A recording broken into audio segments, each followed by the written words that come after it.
Artie, Zen.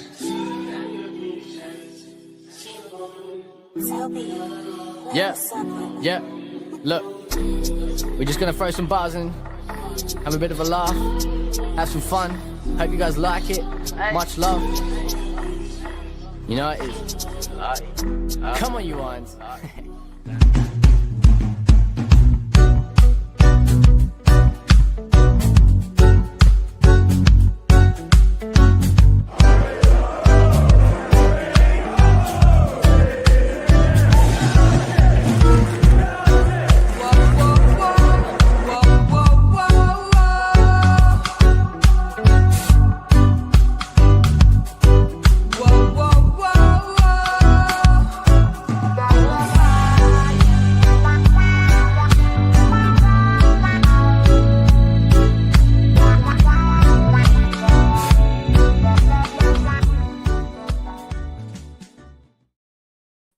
Hello and welcome back to West Ham Network this Wednesday evening or Thursday morning.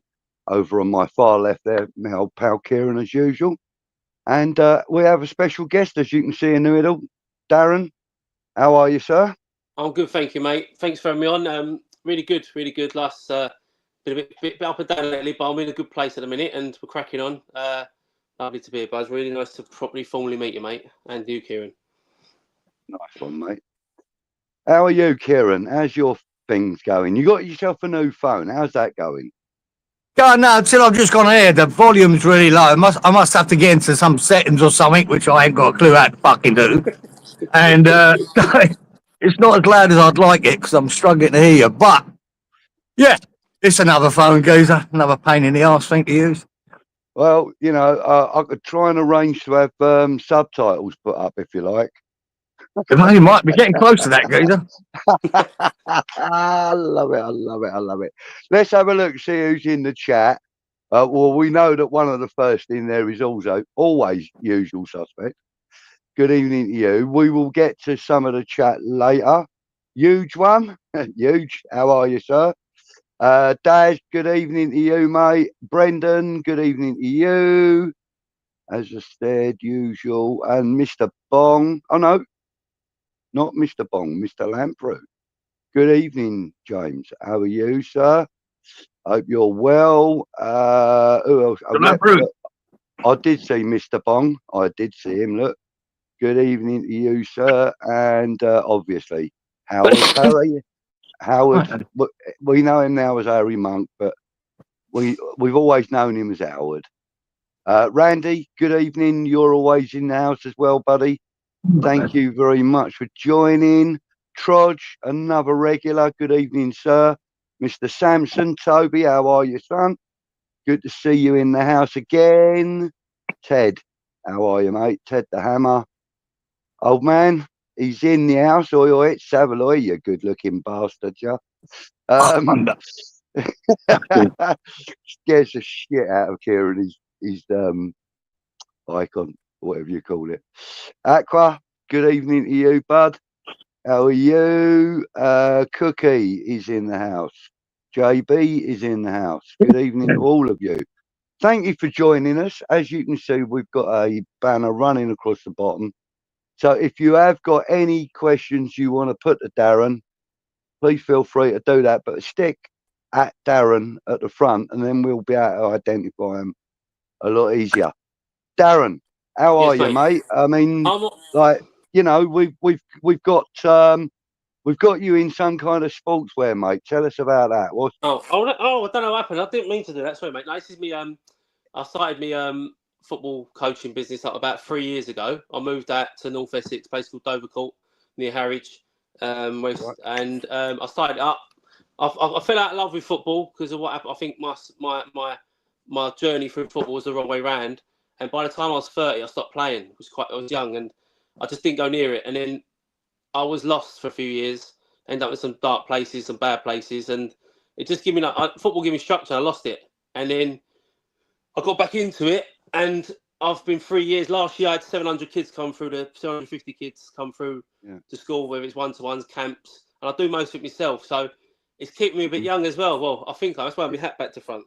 But Yeah. it's to hide the ball patch really. But Well, mate, we've all got them. but no, I That's love what it, the mate. Honestly, I glasses are love it. there The for. kids. Look, the reality is none of them maybe one or two might be professional footballers out of 700. You don't know, maybe none. But it's building confidence. It's giving them life skills.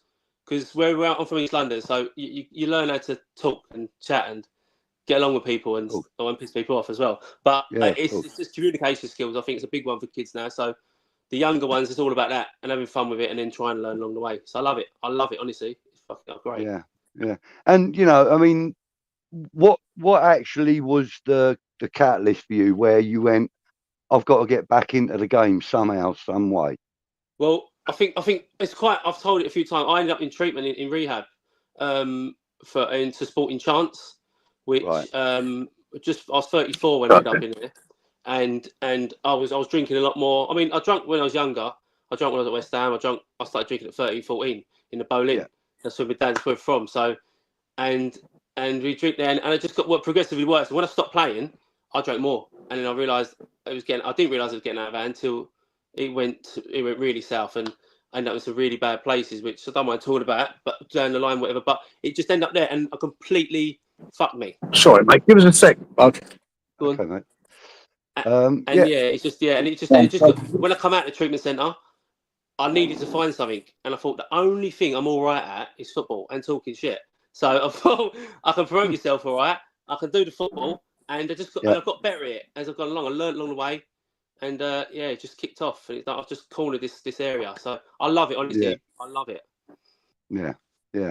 That's brilliant. I mean, like, the thing is, a lot of players, after their playing days are over, are kind of lost. I mean, there's a lot more opportunity now for punditry because there are so many networks out there now that cover the Premier League. But, you know, I mean, to do that, you've got to kind of have been, you know, kind of in the Premier League limelight, haven't you? Yeah. And unfortunately, that didn't happen for you. No, as anybody that knows who you are would know. Yeah. But, I mean, nonetheless, though, Darren, you played against some amazing players while you were playing, like, reserve team football, which is something that really should come back to football. Yeah, 100%. I bang about it all the time. I mean, I've watched the 21s and 20s. It's a waste of time. It's so slow paced. I spoke to a couple of boys who are now playing in the first team now, and they've said it. It's just go for the motions in the end because it's just not. It's not. When I played reserve team football, I played against Thierry Henry. Played half a game. Robert Pires played against Arsenal. Barnet, Underhill. Like he's on the Thierry Henry's running uphill quicker than I am running downhill still. It just thing past me. I played against some really Chelsea. We played against. I mean, their back four was 2 World Cup winners. It's just like William Gallas, Gronkia, Stanic, all these players. It was just ridiculous. If you didn't play in the first team, you played on the reserves. And I've got some lessons taught to me in some games. Like even players like Jason Roberts, who were Premier League players all their career, really good players. He slapped me about, Portsmouth away. I'll never forget. Me and Anton. And I just thought, I'm nowhere near it. I thought I was an hard nut at 17, 18. He threw me around like a rag doll. And I thought, I'm miles off here. And it taught me a lesson for a little while until I tried to punch Pardew. But that's probably moves to Pardew. But it did. But it was just a little thing. I loved it. Like at the time, I didn't realise it. But as I got older, my dad kept loads of even the programs of writing. It reminded me because I forgot about it. And I remember getting run ragged, so I was gutted. I remembered it. So but it's some really special players you play against, and it was a good upbringing. To be fair, loved it. Yeah, and you know, I mean, I suppose you were around in the times of, you know, like cleaning the first team players' boots and all that sort of stuff as well, which you know that now the younger players don't have to do that, and I think that's a shame because that also helped to bring along, and I'm going to bring somebody that you've played alongside as well into the conversation, in Mark Noble. Right now, I know that everybody knows that Mark Noble was the man that swept the changing room after the team had trashed it and so on and so forth. We know this. That was only learned by going through the motions of when you're a younger player, cleaning the first team players' boots, you know, picking up their trousers or whatever and putting them on the hooks and whatever the case may be. Yeah. You know, all of that stuff was an important part of the learning process of being a first team player. Well, no, You know. you're saying that he didn't do it because he's playing for England. He told me to do it, so I did it. But no, he didn't. He didn't really. He didn't really. No, he would have always done it. It was he was always around the first team really young as well. I was as well. So we went through the same. He's a year younger than me, but he's from Canning Town, but he lived at Beckton at the time. And I can say what I want now. I used to nick my mum's car from the school she worked at and pick him up sometimes and go training at like 15 or something. He might have got in. He allegedly might have got in. Allegedly might have got in it. And it just give us. We were close anyway. We knew each other for years, and he's always. He was never a standard. Chrissy Cohen as well that age, and I thought Chrissy was the one. His physicality and stuff, but Mark was just such a composed player, and he had his old shoulders. He was like mature beyond his ages. I mean, that's why he's got a ball patch as well. So but he was mature past his ages. He was always captain, and it just showed when by the time he left, Tevez come in, he looked after him. Like Pyatt come in, all these players that come in, he was the link between that, and it was them players then. Like when I was at West Ham, we had James Collins, Gabidon, we had Marlon Airwood, Bobby Zamora, Rio Coca, all young, and the changing room was mad. It was pretty crazy. It was great. It was great to be around. The bond and the relationship with the fans was proper. Like fans could go and watch training. They could watch it, and I loved that because I thought, people are watching us now. Sky cameras there. They'd watch it. You could walk up to watch around the car park and watch it. Now you have to ask about 14,000 people to get a ticket to get through to the reserve game or 21's game. It's ridiculous. So yeah, it's just different time, I think, as well. And I think the boots thing's a great example because my year was the last one. James Tompkins done it for me, yeah. So I was the last time. James done it, but he weren't supposed to. A couple of us done it, and he done it for me a little bit. But I've done Steve Lomas's, and he's a tight bastard. Put it that way. But no, he's a good lad, Stevie. But it made sure it was done because they'd throw a boot at you, they'd smash it. That's good enough. They'd walk in the mud purposely and throw it back at me. It's dirty. Look, I go fucking like just say yeah, whatever, do it. And it just taught you or taught me. I loved it because it gave me structure. I need to get in at 10 minutes before he's going to throw a boot at me. It gave me that. So yeah, I loved it. You got yourself sorted, Cieran? Yeah, sorry about that, chaps. It's just this volume. I'm just about hear Darren now, but I couldn't hear him at all out there. But yeah, I'll have to get that sorted, or I'll have to get some earplugs or something because I can't from the phone. I thought I was going to find a pair of earphones from the boy, but the connection's different. So yeah, but I can hear him now. So that's come inside. That's good. That's good. Yeah. So Tevez, I mean, what was that like when he walked into the club? Well, he come in the year I got released and took my shirt. So it was a downgrade, wasn't it? Let's be honest. It was a downgrade. So because I had 32 and he took the shirt. And it's funny because I was very bitter when I got released because of the way they done it. And I was there for 11 years from 10 to 20 or to 11 to 22. And I was pissed off with the club. I couldn't stand the way they'd done it. I was so angry. And he come in and I was like, oh, and then I looked at it, I said, he's even got my fucking shirt. Oh, fucking hell. No. But when he come in, Mascherano come in as well, didn't he? And he was on the bench all the time. Yeah. Hyde Mullins kicked out the team. But Tevez, he started off really slow. And then Mark told me that he was so bad at training, he just walk around. And then but then at the end, he's still done the same thing, but he got fitter and fitter as gone on. And he scored some really important goals, obviously, the Man United one and stuff like that. Yeah. But he was obviously an unbelievable player. But yeah, it's just the year I got released, he come in and took my shirt. So that's my. I always bring that up to people. And then it was Kieran Dyer, and then it was Reece Burke. I said, it's got fucking bullshit now, innit? But, brilliant. Yeah. So I said I was really bitter. I was really bitter when I got released. I fucking hated it.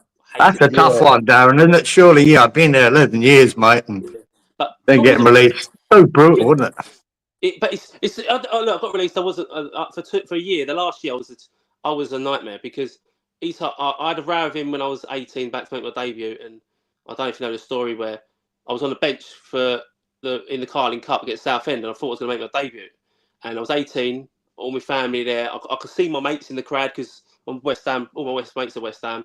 And he told me to warm up, and I'm warming up and down the sideline. And I'm thinking, he said, "You're coming on in 5 minutes," and I was fucking buzzing. Like I was thinking of all these things. I wasn't concentrating on anything. I was thinking about watching the weirdest players like Stan Lazaridis running down the line, and I was thinking all these fucking stupid stuff that when I used to watch West Ham, and I just run up and down the line, and he said, "Come here," and I ran towards him, and he just looked me up and down. He went, "Where's your shin pads?" And there were slipping ones. I went, "Oh, they're over there." And he said, "I'll go sit down," and that was it. And he didn't bring me on. Yeah. And and I just sat there, and I thought he's a wind up because he was a bit up. He was young manager at the time. He was confident himself, which he done well for West Ham.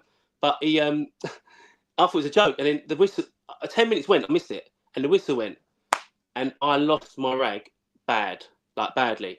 He went down. He didn't know what was going on, and he walked down to the tunnel, and I've run down, and Pete Williams, Eddie Gilbert, and there's a couple of other people. Alex Dyer there, fitness guy, and he was trying to pull me back because he knew I'd lost my head. He was going, "Don't worry about it." I said, "I can't believe he's done this to me." And I run down to the tunnel bit, and I shouted, "Oi, dickhead!" And everyone's looking. There's loads of people there by the time. And I took my boots off, and I threw my boot at him, and I just lost it. I went into rage. I think something that something I learned over time to control, because that's been a big part of my journey. To be fair, mate, of understanding myself and bits and pieces. And I lost it. Like proper. I ended up. This is my debut time. I was taking my clothes off front at him. I just lost it bad. I ended up in the reception area with one sock on, my shorts up here, the under top on, and it was people didn't know I was, so they were just walking past me. And I was like, I can't believe this happened. And it was sort of, obviously after that it didn't repair, and I went on loan, which I liked. It was good. I went on loan to Southend, got promoted, Hereford. It was good loans, but when I come back, it was we'd have arguments all the time. And he'd go, "I'll go and train with the kids." I say, "I ain't training with the kids." I go, "How about parking your car park space?" And do stupid stuff like that, because my head had went. I was silly, and I'd done some very immature, stupid stuff. But yeah, it for the year or so it went. And when I got released, it was just a phone call by a woman. I don't know who it was this day. You ain't been contract's not getting renewed. Thanks, everything. Bye. And I just felt that was disrespectful. But football's a ruthless business, and I understand that it's hard. Oh, there's worse things to do. Of course there is, but it's just a bit. Yeah, they don't. It's just another thing. I think it's worse. There are also, though, many times that you would never change. You know, like good times. I mean, we share a mutual friend in Sebastian Schemmel. Yeah. And I know you've got quite a story about Seb. Yeah, so I was 14, 15. He's a brilliant player, wasn't he? When he came in, I couldn't believe it. He was the first right back, and I thought, he's running forward. Where's Steve Potts or something like that? I thought, he stayed there. He's running forward. It's brilliant. And he was so good. I think he got hammered a year, didn't he? I think. I loved watching him. Yeah, he did, and I was 15, I think, 14, 15. And I kept saying, "I want to drive your Ferrari. I want to drive your Ferrari." And he's going, no, drive Ferrari. And I go, "Come on, please, Seb. He go, "You go with kids, go away." And I was just pestering him all the time. And one time he was running the engine. No, he sat in the car and he started it up. I went, please. He said, "Sit in it then." I sat in it. I just sat in it. I went, "Oh, fuck it, I'm going to do it." And I put my foot down. He went, and it went, I thought it went far, but it went from there to there and stopped. But it went so fast, I shit myself and ran off. Yeah. And I just ran off, and he's going, "You break my car. And he chased me, yeah. And then whatever happened. And then I didn't see him, obviously, for years. Like, I ain't seen him for years. And I see him this year, for the first time. And I used to tell people this, and people go, "All right." And he told the story, and he done a signature on the thing saying, "Drive my Ferrari, you bastard." And he's so funny. And I thought, what a geezer. It was just, but moments like that, I was a kid then, I was 14, 15. But I was a West Ham fan. People don't realise it was on top of me all the time. When I went home, it was my mum and dad to be on me. My mates, I walked through Upton Park. I'll go down to bowling because that was where I lived, around the corner, or the Hammers pub, which is by Central Park. I just went to these places because that's where I lived, and I was around them people. So it was on me all the time. Do that. What's he doing? He's there telling me shit, telling me that, and I'd go and do it because I thought it was a thing to do.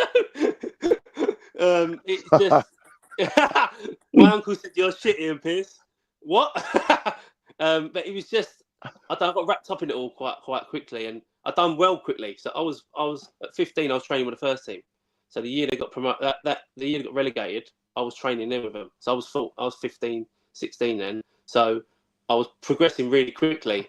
And then, yeah, it sort of got to 18, and 19, I say, when I went on loan and stuff. And I could have ended up having a league career or something, but I fucked that up as well. So, I wouldn't change hardly any of it, because I always say I don't think anyone could have changed me anyway at the time, because I was doing my own thing. It was hard to control. I had a lot of things going on personally as well in my home life. My dad went to prison and stuff, and it was just all over the place. It's not an excuse, it just happened, and I ended up hanging around with different people and doing stuff outside of football that I shouldn't have been doing, and just bits and pieces that you lost myself a little bit of guidance or something would have possibly, but that I think I've used that with my football, because I understand the good, the bad, like both sides. The bad, especially, you can learn from. You win and you learn, I say. So I try and learn something from that, and I'll try and take it forward. I don't get it right all the time. I'll fuck it up a lot, but I try. Yeah. It's like, it's amazing. I'd say with all youngsters now coming through, they'd probably get more guidance these days, wouldn't they? Yeah. Surely, Yeah. because I think in especially this new world of social media, they really need to be fucking taught how to behave, what you can and what you can't do, and because you'd have to. It'd be murder for a youngster otherwise if you ain't got any direction. Some of the things we was doing, I was 18 and I was going out with like Teddy Sheringham and stuff like that, and Faces. Some of the things we were doing, oh my God. Like, it was like, and we was winning, like, I think got promoted for the championship that year. Was that year? And then the FA Cup the year after. Yeah, so 2005, 6. And we was going out, I mean, I'll tell it because it's obvious. Like, Teddy was a good looking bloke for 40. He was 40 at West Ham, I think, 39, 40. He's my age now. Fucking hell. 39, yeah. And I'd go out and he'd had girls 19, 20, like similar age to me, and I'd be like, fucking hell. And then a young single, like, fucking lovely looking girl, blah, blah. And I go, Ted, give us a flick on. So we could Teddy's knockdowns. So Teddy get up and knock one down. He'd go, that one. I go, right, cheers, mate. And then, but then I was ugly bastard anyway, so he go, no thanks. So it was just go out. You get drunk, and you would never do that. But they're on so much money now. They've got £10 million houses. They can have parties in their houses. No one has seen. Got nightclubs in there. But there is guidance. There's a lot more now, because I just got told, see you later, fuck off. And I needed it, because I was fucked. I was struggling bad. I couldn't get my head around it. And it was that bad. As soon as I got released, I cried in bed for 2 days, and then I fucked off for 4 weeks, and no one knew I went. I went to like these Greek islands, and I spent money and just started drinking a lot more. Even then, that was 21, 22. So I had that in me to just bang, go.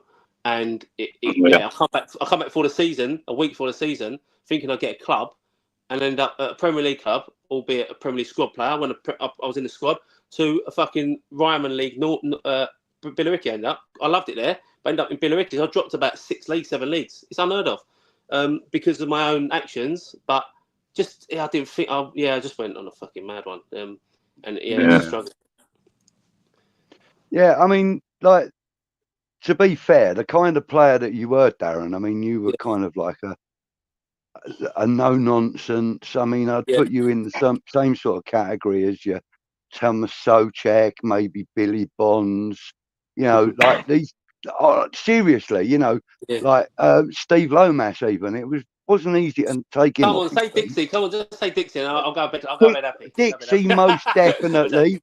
But most definitely. But like, you weren't a player that was easy to be taken off your feet. Let's be honest. I mean, I know 1 or 2 players that have had to do cartwheels because of you.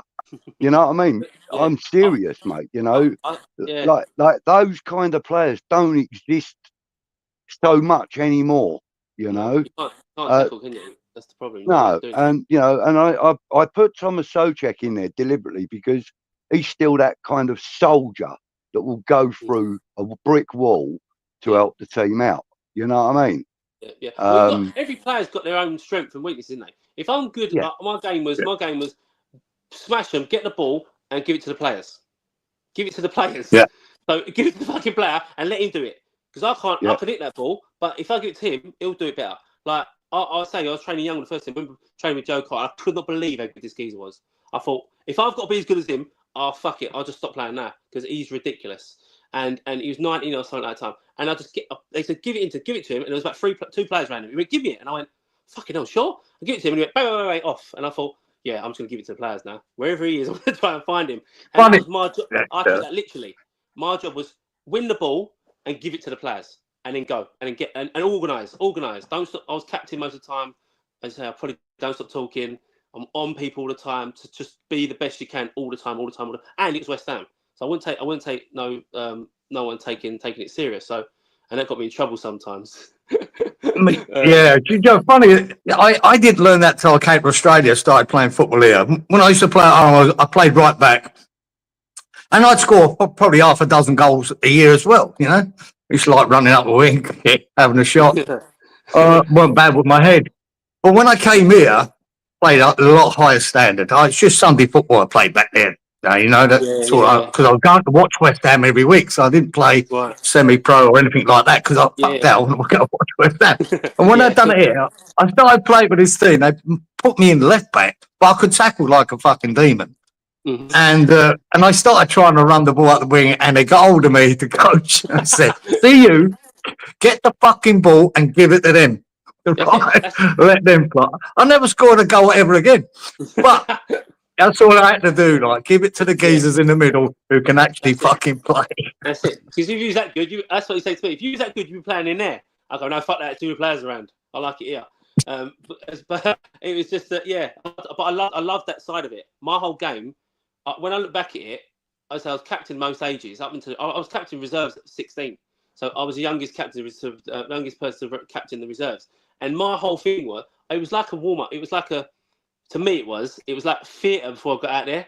So I'd fucking wait in the change room.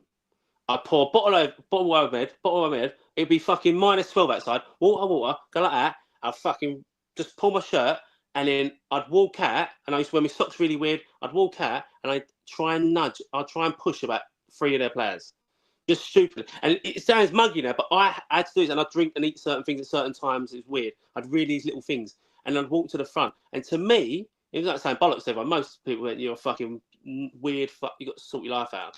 I like doing it, and I'd get to the front, and then I'd be like, "I want to destroy this person. I want to beat this person," and it worked up until 18, 19. But along the way, there was bumps. But it was working because I got my YTS. I then got my pro contract. I was the only one who got pro contract. One other person got it in my year. It was hard to get contracts in. Because there was 6 or 7 centre halves in, so I thought I got no chance. But I was playing well. I thought if they're going on the games, I was playing with, because when I was there was Andy Melville, Malky Mackay, older centre halves, and I thought, well, I'm better than him already. That's my mentality. He's fucking old. He's got to go. He's too old. I'm better than him. They were decent, good players in their time. But my mentality was, I'm coming through. They're gone this year because I'm going to take their place. But then I had Anton Elliott in front of me, who then played, and they'd done really well. And I think Repka was there, and I ended up having a row with him as well, which didn't go down well at Upton Park.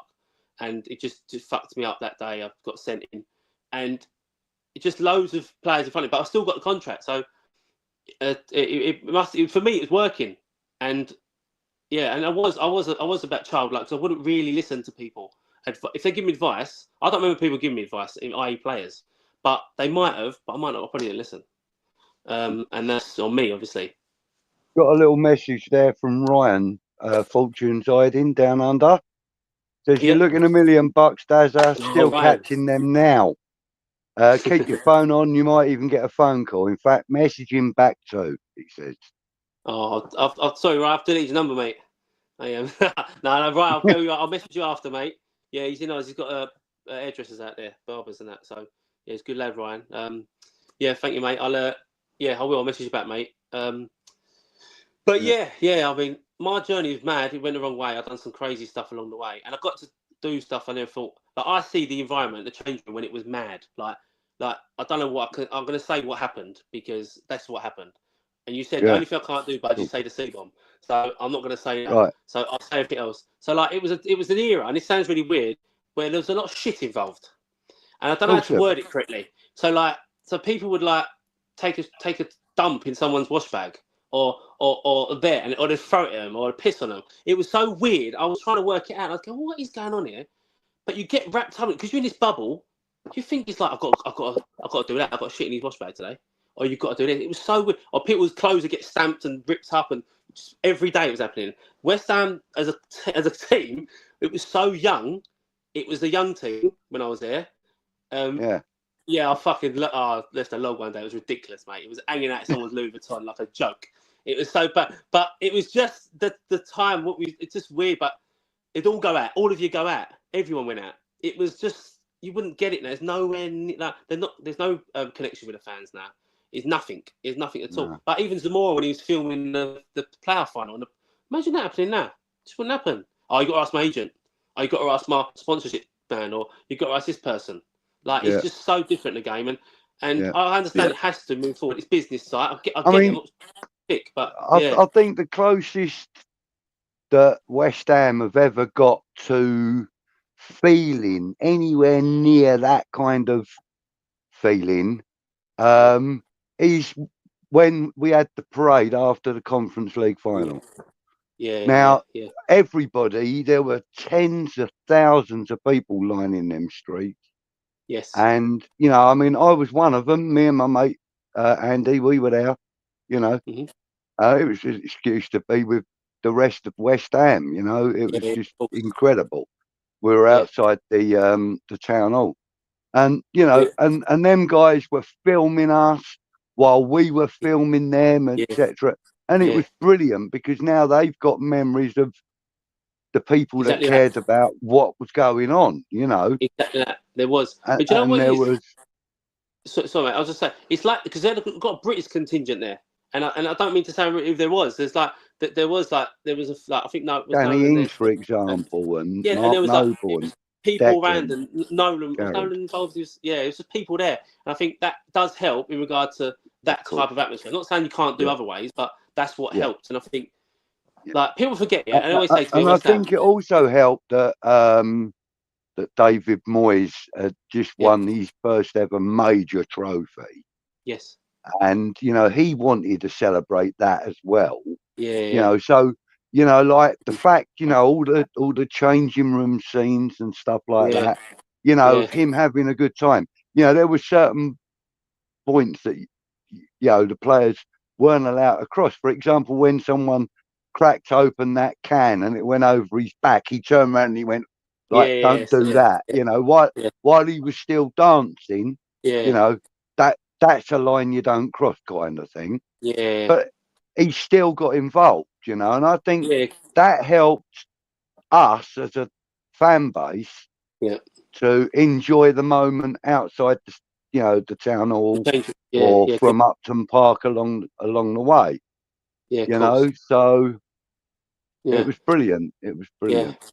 It does say that connection has gone a little bit, but that was definitely a moment. You're right, and I think it as players, and I said this before, players don't care about the club. Let's just make that clear. Yeah, they don't. I'm sorry. Overall, as you got 95% of the players that go to a club, they don't love that club.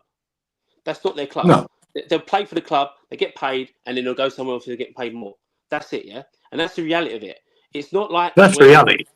Yeah, that's reality. You'll get that odd exception as well, Darren, won't you? Like a Di Canio or a McAvenny even, who loved being at West Ham, or even Ray Stewart going back in the day. You know, you're always going to get that exception. Alvin Martin or Ginge. But generally, especially more and more now, though, it is a business and it's their career, and that's what's happening. And overnight, I just heard we've agreed to settle Kudus. Now, that was always going to happen.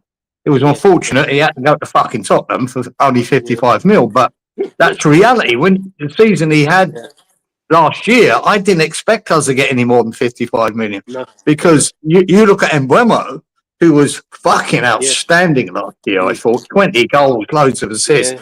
You know, he's only on the cards there for 63, but he was always going to move from there. You know, Brentford. He was always going to move. Mbeumo, he's too good. Kudus would always use us as a stepping stone, and he might even use Tottenham as a stepping stone still if he improves. You know, you know, he's always going to look for his career, isn't he? All these players, they're so single-minded in that now. But I think if you're a local boy like yourself, you might feel different, don't you? Know, that's a different kettle of fish. I used to get frustrated with it. So I'd get the ump. I'd be young, 16, 17. And I remember playing reserve game. Do you remember Titi Kamara? He played for Liverpool. He come West Ham, yeah? Yeah. He had a Ferrari. He did not give a fuck, yeah? And he turned up for a reserve game 5 minutes before the game, yeah? And he's supposed to start. And I'm 16, Really? yeah? Turn up. I said, where the fuck you been?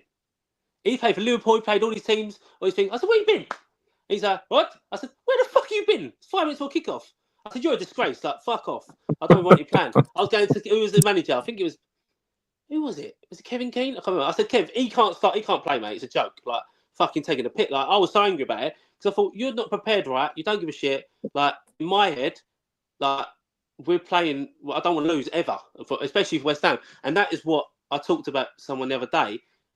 I could have gone to a couple of other clubs and at the time, I would not have gone. Like, no way. I was always going to sign for West Ham. I could have signed for every London club. I was only young, like 11, but I went for the minute I went to West Ham, I signed straight away. I went to Arsenal, that team, the South London team. I'm not even saying their name. They go fuck themselves. Yeah, them. I'm not even saying them, but I could have gone to any of them. Yeah, and the minute I went into West Ham, I signed. So that was my heart because I was a West Ham fan. I could hear the crowd. It was everything to me. My nan, granddad, everyone. Yeah. So I would have signed for anything. As I got older, and you look back, and I'll say it now, I would sign for someone else because I couldn't split the fan and the player. I was so uptight about it all. I played against Tottenham in a reserve game at Upton Park, and we was 2-0 down, and we had a corner last minute. I ran up and everything, and I scored. And it was that centre half, Gary Doherty. He was trying to mark me, and I just smashed him, bang, scored. I was going mad. There was about 5 people there. I was going mental. I couldn't believe I scored Upton Park. Yeah, and I was running around, and we was losing 2-1. I know that, but I was so happy. And I was fucking, I'd have been happy too, mate. Yeah, but I was going to see. Fucking, we done this at the start with the. I was going. I couldn't. Like, that's why my uncles or my mates' uncles would tell me to say things. I can't do it because I agreed with them. I think because I could not change that then. I'm still a bit mad now, by the way, but I've got more. I understand the world now and how things work. Like, I was just obsessed with it. I was obsessed. It sounds like you lacked a lot of guidance about that time. Sure. Yeah, I was wild. I was doing some crazy stuff. Yeah. Friends outside of football, I would go out with them, and then So when I left football, I was 100%. Everything I'd done was West Ham. I trained hard. I was never bad. Always captain, so they wouldn't give me that most of the time. I trained as hard as I could. I was slow. I was a player. I was a slow player. I never got run because I worked on short sharps. I was constantly working to try and get better. But the minute I left the training ground, I wasn't a footballer. And that sounds weird to people because the minute I left, that's there. Yeah. The minute I walk in, I'm all in. But the minute I'm out, I'm doing this. And that sounds stupid to some people. That's what that is what I do. I done at the time. And I was just a bit lost. I weren't lost because I enjoyed what I was doing, but it was a bit it was just Well, I grew up in Upton Park, probably around the corner from you, Darren. And that was. I went to some Bonaventures and that. There's some wild boys. And there's a few that would have probably before your time, but Anthony Laurent went to West Ham. Chris Hughton, Henry Hughton. Right. Chris Hughton went to West Ham and ended up with Tottenham. John Chidozie. There was a lot of players coming out of that school. But there was some wild fuckers at that school as well. 800 boys. About 700 of them were mental. The whole area, including you grew up fast. You grew up fast, is right. Like now, my daughter is 9. Yeah, I would never let her walk. I'm always, but I was walking around at 8 years old on the street, like as normal. Like, do whatever, I go there. It's probably a bit much. I was just hanging around with 18, 19-year-olds in, and it's just a different world in it. But that's another. Phil's asking a valid question, Cieran. Shark Watch? Oh, not thought maybe. I mean, there's a couple of updates from the ones I've talked about before. Okay, we'll do that in a minute then. This is a little feature we do every week, if we can. Right? Yeah. Cieran obviously lives in Brisbane, Australia. So lots of activity from sharks. Since December, Dan, we've had a lot of shark attacks out here, and about four fatalities. So I sort of give an update. We look forward to when someone gets chewed up by a shark. We've got something to talk about. You were going around killing the sharks. What? You said you did some buns. Yeah. Mark Pendleton says it's Blewitt watch tonight, Phil. Yeah, mate. Right. So, well, in fact, what we'll do then is we'll do that for a laugh. We'll just we'll have our little update. Right. Let me get into there. Right. Okay. So, right. This. There.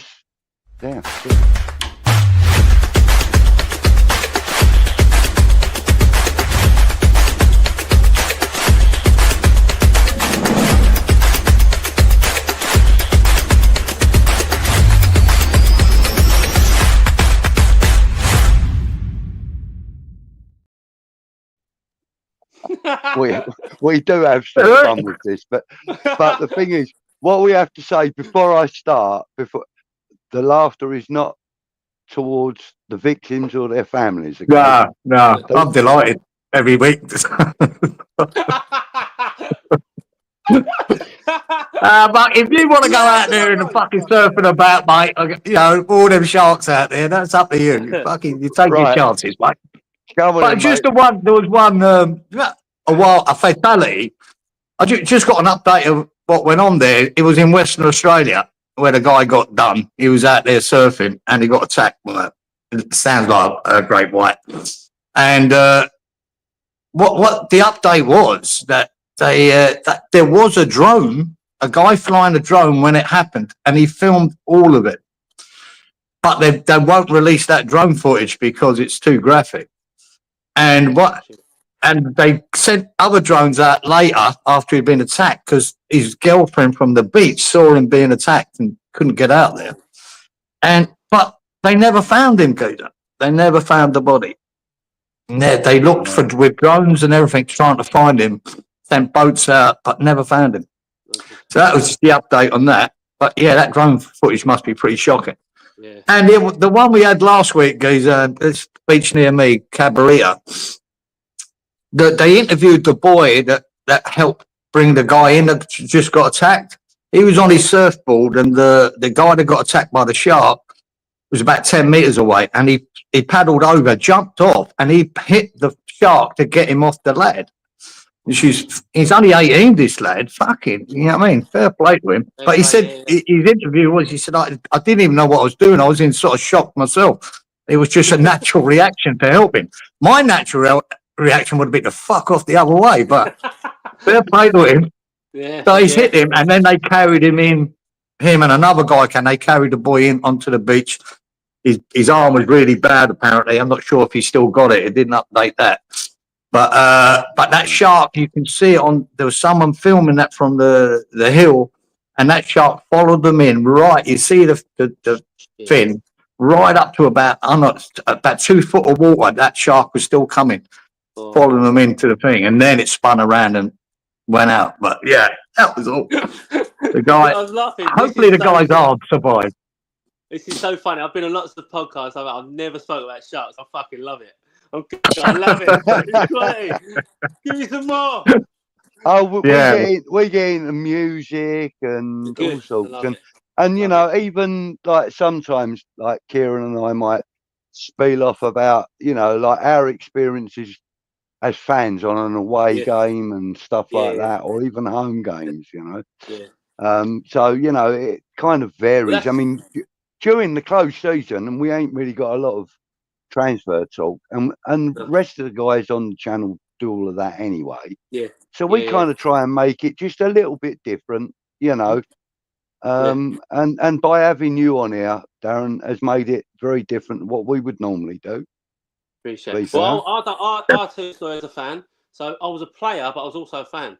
So when we played at Highbury, we beat Arsenal at Highbury, that game where Bobby's barge that Sol Campbell away scored, and we're the last team to beat him at Highbury, weren't we, West Ham? I think that's the thing. And then the first team to beat him in Emirates, I think that's the thing. So we beat him at Highbury, and I was in the crowd, pissed out my head with mates, yeah? So I was like 28, I was not in the squad, I was just one of the players outside the squad. So I just left the changing room bit, went and met my mates, and we got pissed up in the crowd, and it was a great atmosphere because Highbury was good ground, really intense. Like, it was good, I like Highbury, good. And we beat good atmosphere. Yeah, and it's Sky cameras, and I didn't know at the time, obviously. The Sky camera zoomed in on the crowd, so I just thought nothing of it. I was drunk and that. The next day, I went into training, a bit hungover, and I looked at walked into the training canteen and the Pardew's there, all the stuff. He went, he said, "All right, bro." He said, "You have a good time last night?" I said, "What?" It's all thick. I said, "What?" And he went, "Did you have a good time?" And I turned around. The sky camera zoomed right in. It fucking went right on me and my mate.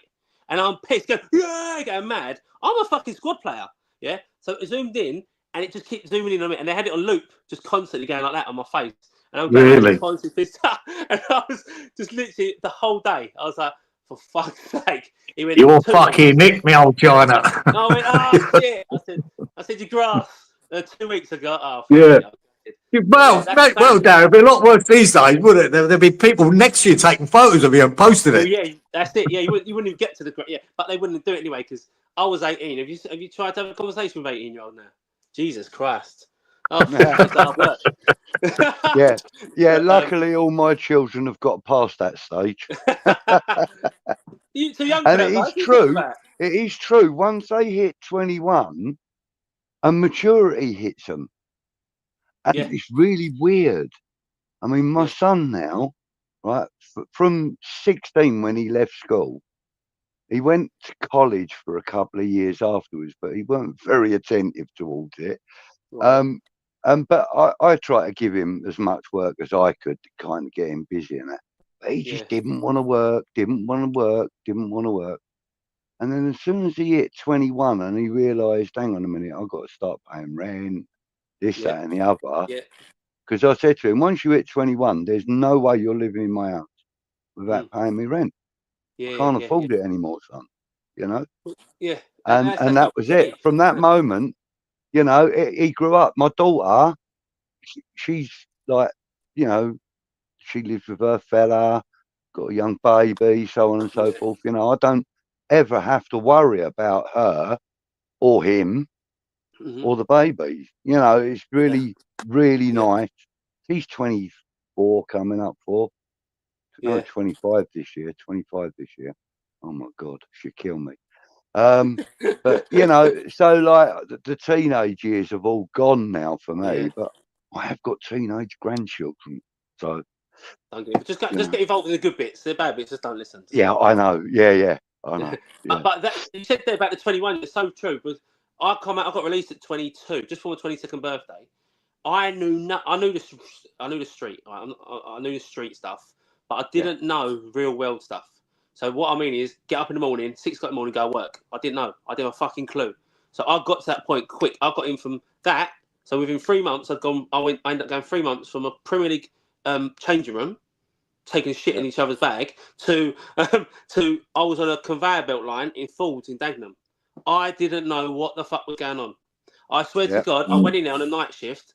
I fell asleep straight away. I fell asleep about 5 minutes in. It was all backing up. It was all back, and everyone's moaning. I said, "What the? I don't know." I did not know what was going on. I couldn't work it out, and it took me years and years to get somewhere where I eventually ended up doing something that I enjoyed, and I was all right. But I ended up doing so many different jobs. I didn't know nothing, and I didn't realise how mature I was in certain ways, but so mature with other stuff. Fucking hell. Like anything to do with like home stuff, like anything like that, I've had to learn myself because I didn't get told. Like, the old school things like you teach someone to shave and all that stuff. I didn't do that shit. Like I didn't do that stuff. I didn't get nothing like that. Like I weren't just get on with it. So I just skipped all that. I relate that point when I was left school. I left school with fuck all at 16 games. You know what I mean? What the fuck am I going to do now? I got nothing. No, I don't need. Used to go to some of these exams, write my name on it, and fuck off. Yeah, you know, I weren't very academic, but lucky enough, I had a brother-in-law who was a manager of this building company, and he offered me an apprenticeship. Now I went for an interview for it, and they gave it to me. So now that's commitment for the next 3 to 4 years, you know. Yeah. And I reckon if I hadn't have taken that, I could have fucking gone off the tracks. You know what I mean? Like yourself, with the people I knew, what they were up to. And I think I had 2 ways to go there and was pretty streetwise. Yeah. But lucky enough, I took the apprenticeship, and that meant being at fucking work every fucking day. College 1 day and 2 nights a week. You know, East Ham Tech, you know, opposite the town hall there. Yeah. That's where I done my apprenticeship in there. But, it was a commitment and you just had to go. You didn't have a choice. And that sort of gave me some structure of that and of life, Yeah, I always say that. I said to someone the other day, you're always 1 or 2 bad decisions away from disaster. Like it's so I've learned that quite recently. So it's just like not even mistakes, just one choice make or whatever. It can just go that way, or you miss an opportunity or something, whatever it is. It's fucking mad. That's real life stuff. It can work out so bad, just that one decision. Even though I have got 2 mates who've got a villa in Spain and one in Cyprus. Oh, there you go then. Who went down the wrong road, but it seemed to work for them. Yeah.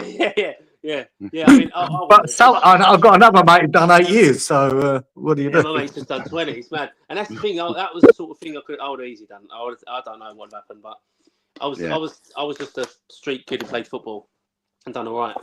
Yeah, but you're obviously fucking very good at it, though. To get that level, and it is an important thing that if you're playing 3rd-tier football in England, you're at a fucking serious level. Oh, probably. Everyone thinks the Premier League is everything, and it is.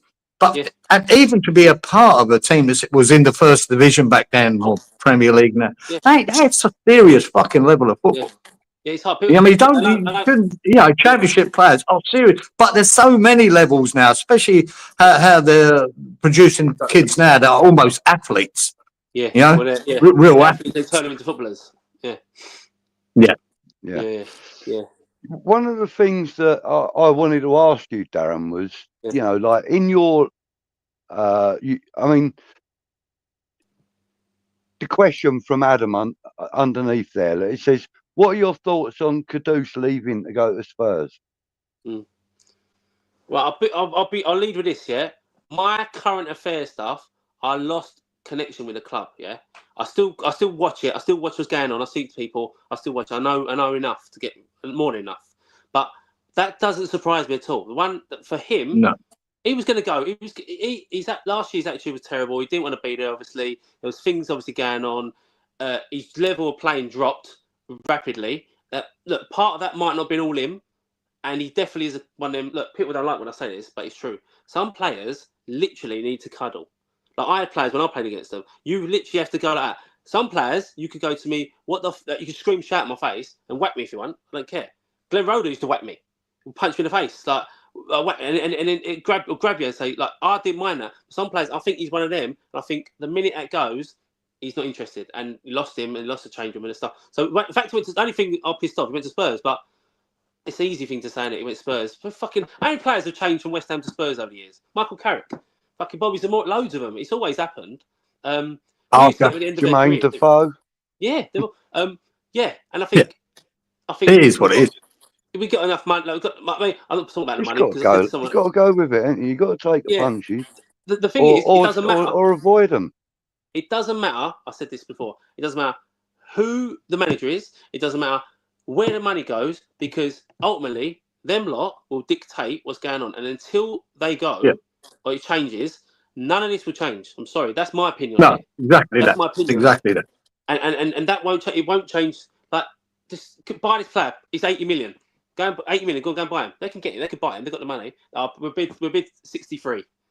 No, it's 80. Just pay 80. Like, and it's just them little things. Or do it quicker. Or don't air it out everywhere. It's always, everyone knows who we're trying to just shut up and do business and go. It happened a couple of times with Steindine, and he thought, brilliant. I love that, and it worked out. Just get on with business and do it. And I think it's not. I've not even talked about Kudus. I've just thought overall genuine transfers there. Sorry, but that's my opinion. That's fine. But yeah, look, he'd probably go Tottenham, fucking score 30 goals next year, be player of the season, and fucking get us relegated or something. That's what happened. But I've always believed, right? It's always been my mantra that clubs live and die by their recruitment. Right? It's as simple as that. Yeah. And West Ham have been so bad in the last, I think, 5, 6, 7 years that it's caught up with them. And this is a false sale for me. They need that money. They need to sell him. So the 55, they're going to take it. It's as simple as that. Sullivan pulled his own pants down by saying, "Oh, we're skint. We've got to sell before we can buy." So Levy is a fucking shrewd operator. He's just nuts. He's going to lowball him. It's but something like even 55 million. When you think of Mbeumo, only 60 odd million. Yeah. Is it that bad? So I think it's about right. The thing is, he's only Potentially, gonna it get could be £100 11 million million. player, potentially, Yeah. but he isn't at the moment. But when you think of all the bad signings we've made with Allaire, Skamaka, well, I'll say bad signings. I'm saying we'd lost money on all of them. Felipe Anderson, Vlasic, there's loads, right? Cornet, fucking Ings. We spent a lot of silly money and lost it. And the only thing that covered that up was the sale of Declan Rice for 100 million. That brought us time to keep making these fucking bad signings. Yeah. And but now it's caught up with us, I think. This is it. This is what you're seeing. Him leaving for 55 million. We might believe he's worth 100 million to us, but it doesn't matter. It's what they will pay. And there's not many clubs fucking chasing him either. No. So, and he'll do it again to Tottenham probably in a couple of years' time. Yeah. Yeah. It's yeah, I agree, definitely.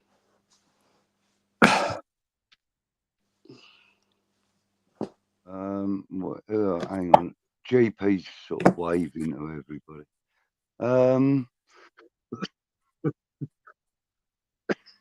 Excuse me. Oh, yeah. People were telling me I was too soft on my son, letting him live in my house rent free till he was 21. The thing is, I would have actually. Do what you have to do. I would have actually paid for him to go to university if he'd have been that way. No, fuck that. Full of fucking weirdos at universities because you don't want him going there. Yeah. Well, you know, to be fair, I was at the college at West Ham, so I was fucking no point asking me. We had to go play skin. Actually, to be fair, you know what? He's actually learning how to use plant machinery on site and stuff now. And there's good money in that, and there's always going to be work in that field. Yeah, that's it. That's so, the key. you know, and it's his cousin that's teaching him. So it's like, it's not like he's having to pay for a course or anything like that. He's working for his cousin. He's got his own machines, etc., etc. My son's learning how to do all sorts, you know, underground drainage, everything, you know. So he's actually learning trades, you know, now, and he's really keen on it. So, you know, that's what I found out. When I come out of football, I went into, by the time I was about 24, 25, I was a fucking 25-year-old apprentice. I was like, fuck yeah, no, this kid's like 17. I went, fuck this. And I just walked out. I thought, exactly. I thought, I can't do it. I couldn't, it's just. Mate. Happy Amaret's got a question for you, Darren. She says, would you rather John Terry have your girlfriend's phone number or Wayne Rooney take your nan out on a date? Right, it's a tough one. Me and Mr. Nate's here now, my nan's dead, so I don't know what to pick. What should I go with? I'll go with I'll take the girlfriend. Yeah, definitely, 100%. Get it done. Take the ex. John Terry. Well, you see, the thing is, this is the kind of questions we get from her. That's good. I don't mind that. Rooney, a little bit of quiz on Rooney. I played against Rooney in Milk Cup. I might have been at the game, got man of the match, we won the tournament. I don't like to talk about it much. So, and then a year later, he scored that goal for Everton against Arsenal, and I went, "That's the geezer I played against." And then a year later, with Man United, I went, "Fucking hell, I'm in the reserves at West Ham." And he's got. I thought, what's happened here? I had quite a weird thing. There was a young lad who used to come and kick ball. I used to live right next to a council playing fields where they had get out, you know, pitches and all that. Yeah. And the goals were permanent, but the nets were put up for the games. And I lived right next to it. And there was this young lad that used to come out and play football with all us sort of older guys. I mean, I was in my mid-20s, late 20s by this point. And this young lad, you know, and he used to say that he was a big West Ham fan, and one day he was going to get to West Ham. Scott Mean. Oh, Scott Mean, yeah, Scott Mean, yeah. He lives in Crawley, or he lived. His family probably still do. Lived in Crawley, which is where I live, you know. All right, Scott Mean, yeah. You know, as a young boy, he used to say, "I'm going to play for West Ham one day." And you know, he got into the academy and that. So yeah, I remember. That's the thing, though. I used to do that. I used to be in the garden, and I could hear the game. Yeah, Upton Park. Like everyone thinks. Yeah, I was the same at my house, yeah. And I worked out if West Ham scored or they scored. I could tell, and I'd run indoors and put teletext on, and have to wait for it to fucking come round, and then it'd be like Ian Bishop, 78th minute. I'd get in. I knew it. I knew it. I knew it, Nan. I said, I knew it was us that scored. And then I'd run outside again, and I'd play football, and then I'd be like Julian Dick or whatever, and I'd smash, and I was doing it. And people think, this is what I was doing, because I was obsessed with football, and I was obsessed with West Ham. You could have asked me anything about the players, what size shoe they were, what they ate, what they'd done this. I used to watch them when I was younger. I used to go down there and watch them train, and I used to watch Julian Dick. He didn't warm up. He just smashed the ball against the wall. And I went, I'm going to do that. And I remember I got to like 16, and I was doing it, and they were going, what are you doing? Tony Cole shouted at me. I said, smash the ball against the wall. And he said, no, you got to warm up. I said, Julian Dick used to do it. And he'd go, oh, for fuck's sake, just go. The worst example ever of warming up, Julian Dick. He's established professional for 10 years, mate. I went, oh, fucking up, better go and do some warm up then, shall I? It's just like, I was fixated with these people. I mean, I know what you're saying about the kind of like the roar of the crowd and that, because I mean, I live 300, 400 yards away from Crawley Town's ground. Yeah. And they're now in, I think they're back down in, no, they're still in League Two? League One. I think they're still in the National League or something. Something like that. League One, I they're think. Still shit, geezer. That's fucking shit. They are. You know I think they managed to avoid the drop anyway. There you go. So, but like they're playing teams like Wrexham and stuff like that, you know, and you know, I can hear the drum being beaten. I can hear the cheer when the goals go in. You can hear the boos when the other team score. I did that, mate. I used to run out to my back garden because I'm backed on. You know, if you come up outside of Upton Park Station, Darren, and you go straight ahead down that side road by the rail line. Yes. Well, that 5 minutes down there, you go past the Iron Bridge, and then there's another bridge. I used to live there. My house backed onto the railway line, right? My mother's house. But I used to go into the garden. I could see the floodlights and the smoke rising from it, and I'd listen and try and work out what the score was. You know, when I was really young. And you could hear the roars. You know. I used to down there. I used to walk down there, and I used to walk down the game. So I'd walk down about quarter past. I walked down one week. Walked down at 1:45. Then I walked there 2:15, and I'd be like, "Oh, it's getting busy now. It's getting busy now." And I was 8 or 9, by the way, and or 10, and I'd work out when it gets busy. And I thought, when I play for West Ham, I'm going to do that, and I'm going to come here, and I go Nathan's pie mash, and I worked out, and there's a Rose Sports across the road, and then the bowling, and I was like, fucking, I'm going to do all this stuff. I was like 10, and I just thought I fixated on to doing it. I was obsessed with it. I just could not wait. Yeah. And then we used to go at the side. We used to break into the flats, and you could watch half the pitch for free. But then we got the police come a couple of times and stuff. But you could watch that side of the pitch for free because you couldn't see that hard from the Bobby Moore end. You couldn't see the other bit. But just them little things, and I was doing it. And then I thought, fucking, when I played in Mark's mode especially, I was looking around going, oh, fuck, I remember doing that. Oh, shit, I was doing that. And that East End Working Men's Club and all these things that have gone now.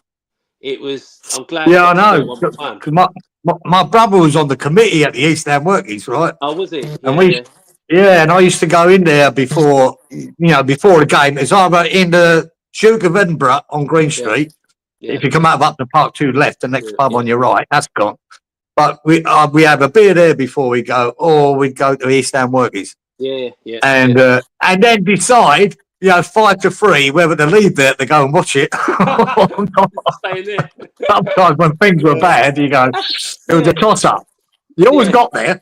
Because the chicken run was 5 minutes walk, wasn't it? But, yeah, good, mate. Loved it. I loved it. I was obsessed with it. Honestly, I loved it. Excuse me. Yeah. Right. Yeah. Sean's saying he's a Judas. Yeah. Oh, yeah, he's that as well. He's a fucking wanker. How about that? Sorry, I was too nice to him earlier. Sorry. Sully is the Judas. Yes. I agree. Yeah. Dad or the son? Luke Legend says he went to Free University. He turned out okay. I'm sorry about that. Fucking weirdos, mate. Yeah, in your opinion. Yeah. Adam and Luke, weirdo. We've met him on screen. Yeah, he's actually. Fuck me, I love these people go to university and they're still there 20 years fucking later. What's all this fucking learning for? You don't do fuck all.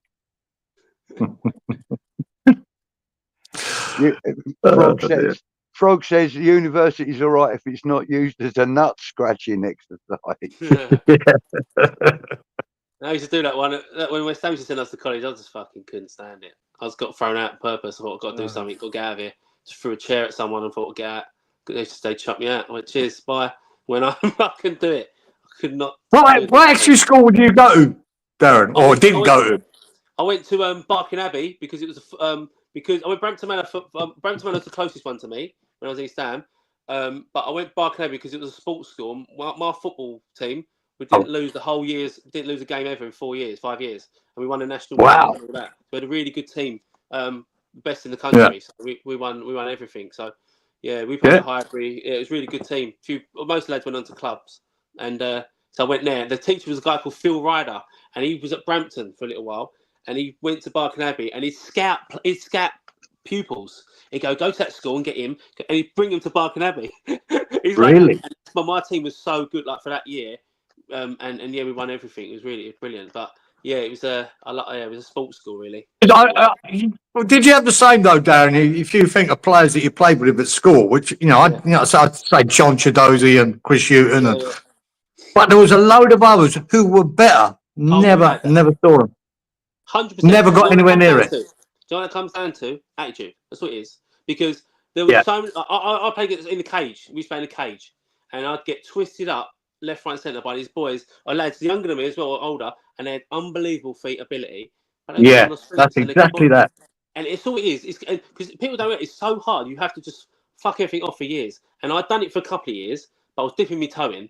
But then when it got to my pro, I just went off fucking doing mental stuff. But you can't cut corners. I cut corners and it shows. You don't kick on.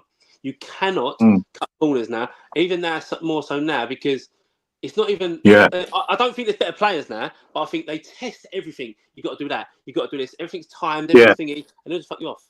If you can't jump 7.6 metres up that way, or your red zone's not pinging up, it's some stupidness, their interest is all, and the kids, they're into it. They're into it. So young, 6 or 7 or 8 years old, they're into it all. They love it, all the stats and that. They love it all. It's different. If you said, I know. When I was 10, I'd be like, my great nephew, good player apparently. I'm in Australia, but I kept hearing about how good he was and whatever. Anyway, he went for it was just trials and that to Palace. What? And he just got such a rude awakening. He said Palace, a lot of black players at Palace, but what they do is go to all the schools, get the fastest players they could get, bring them in, and not necessarily that great of a footballer. No. But he said all I did was fucking chase people. And they would going past me. He said he seemed to think their philosophy was right, get the quickest players we can, right, and then we'll turn them into players. Yeah, but they're not necessarily that good footballers. When I was young, they done that as well. There was athletes, but I could. There was a lot of lumps. So everyone was big when I was playing, and I was big as well. And I was just going around just kicking people. I loved it, and I just from early, I had my mentality in my head was old in regard to the football side.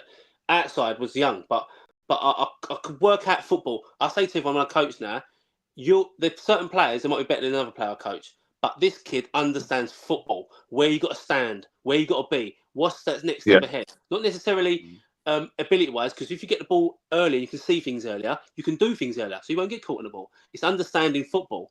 And because it's changing all the time, that's where the maturity comes in. That's where there'll be players that you think, he ain't as good as him, but he understands the game, he can do it quicker. He's not faster than him, but he doesn't get caught out. And part of my game was I can't get in a race with no one, because I'll get run to fuck. Like, it happened to me a couple of times. I thought, that was embarrassing. I look like a fucking cart horse running backwards. That ain't happening again. And I thought, that ain't happening again. I definitely, I really relate to that, Darren, because I was saying I work quick. But I was good at reading, especially if I was playing right back or left back. The ball's coming to that geezer on the wing. I knew when to come up his clacker to stop him, or I knew when to back off. I'll wait for him to turn. I pretend I'm coming up to him, and he knows that he can hear me, but then I'll drop off, and he'll try and turn, and I'll take the ball off him. Yeah, and it weren't because I didn't want a foot race with him. Didn't want that at all. But when I played, it was the last year where your first one was free. So I thought, he's getting fucking nailed. The minute he gets the ball, I'll nail him. That was the thing. And I remember doing that to Ashley Young. He was at Watford at the time. He went on to Villa, and then he went to Man United. and I thought everyone's Wow. talking about him. He's talking about him, and I thought he's fucking playing on my side. I was shitting myself. I was a bit sad. I thought I'm going to smash him. I'm not even thinking about it. And the minute the ball went over, I went to smash him, and he fucking put it through my legs, and he fucked off. Yeah, I thought dirty bastard. So I thought I can't see. Yeah, And fucking do that. there was about 5,000 people there because Watford won the reserve league. When I talk about the reserve team league, then it was quite a big, not big thing, but it was relatively big. So it went, and I thought, oh, for fuck's sake. So I was all I cared because I didn't hit him. I didn't get booked. I thought, well, I've still got a free one, ain't I? So I thought I've got to fucking eye this up. And the next time and it timed it perfect. Went like that, and I caught it, and bang, and he went fucking flying. He got stretched off, and apparently that delayed. He only got a yellow card. It delayed his move to Villa because he had to recover from his injury. So I thought, well, who cares? I don't care. But I thought, he can't dunk with me like that. I can't have the fucking old crowd wooing me. Like, I'm taking a piss of it. that noise, I can still hear that noise. And because my name's Blewitt, I always was wary of scoring own goals and getting thingy. Because if I scored an own goal, blew it, ha ha ha. I couldn't do it. I couldn't be on the back of a paper saying blew it, because that'd be fucked.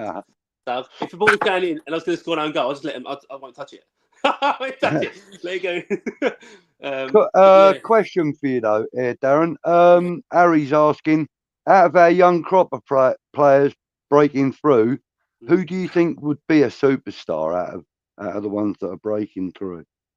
So I think at the minute people would say Scholes because he's got that thingy, but I really like Orford, yeah. And the reason I like it, because he's different. He's not quick, he's not thingy, but I've seen him in training, and I've also seen him in games.